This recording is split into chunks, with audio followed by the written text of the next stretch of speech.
So why open like an art gallery?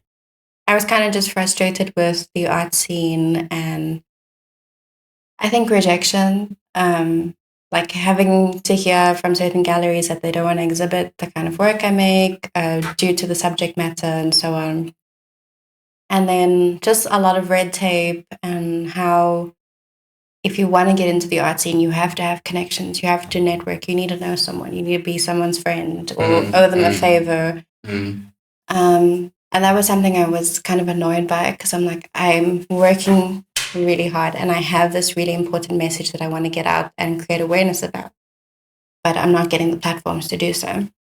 And I was working at Denzel's and Joe Gallery, and that was like kind of an eye opener for me because I got to see how much change I could make within the art industry. And then I worked for a few other companies after that, a few other businesses within art. So I was with the arts company Soweto, and then in Dooney Arts. But there's a lot of times where you get ripped off when you're a creative. Mm-hmm. People don't pay you, or they pay you very little. Yeah. Or they steal your money. My word, yeah. Yeah, that happened. But I think there was just a lot of frustration around that. Someone stole like the money that was from one of your artworks? No, I was working for a specific company and they were funded by a big art company. Mm-hmm. And the money had gone straight to our host company and the money never came to us.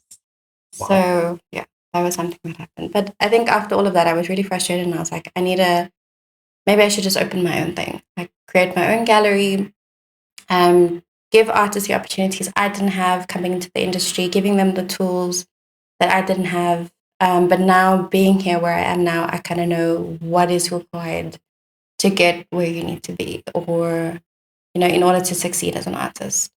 So I wanted to create a platform that did that for other artists and gave them a voice and a space I was able to bridge the gap within the industry. That was my main idea as to why I opened the gallery. Yes, money is nice and that's a bonus, but that wasn't the main point.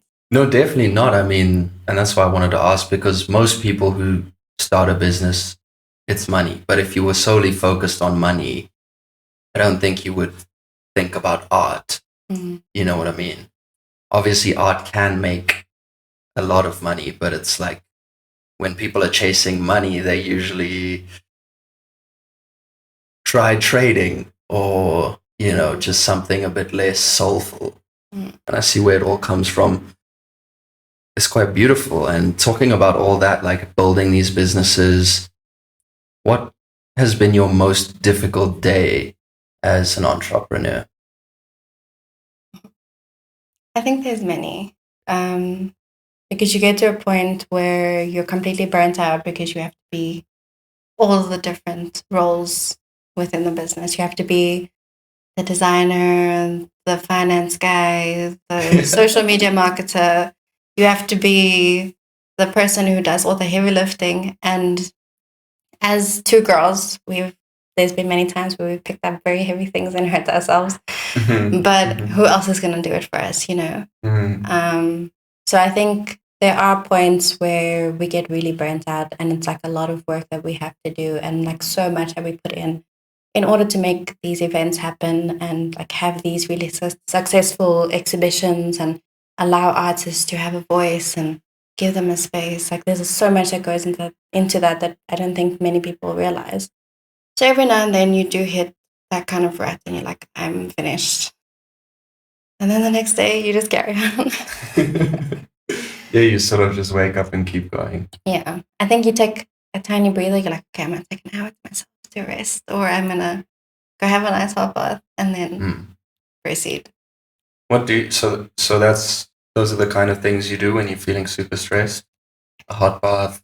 Yeah, like I think I'll just take a day for myself if need be. Like we are open usually the whole week and we'll have events on a Sunday. Sometimes we have workshops. Yeah. So if I do ever get a day off, then I'll make sure to make it like a self-care day. To do a face mask, to have a nice bath, to do my hair, do my nails, something that's going to make me feel good. Or, watch a nice movie, take some time to relax. But within that day, I'm still doing work. because the show must go on.